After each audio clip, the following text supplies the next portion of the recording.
Hey, as data centers evolve, one of the challenges we have is how to upgrade, maintain, and support data center equipment economically. Owyltica is an IT asset maintenance platform that helps you save time and money managing the lifecycle of data center assets.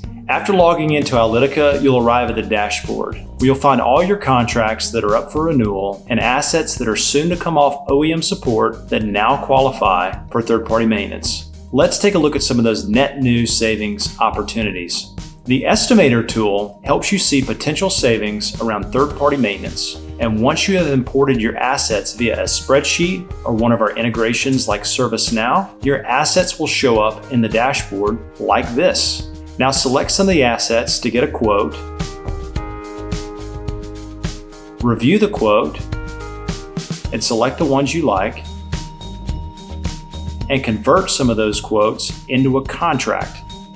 And in the future, if you need to find parts or dispose of equipment, you can do so in only a click.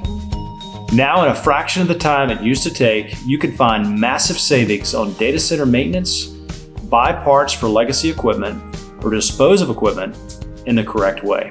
You've just learned about Owyltica. To get a free account and start saving on data center maintenance, visit reliant-technology.com/Owyltica today.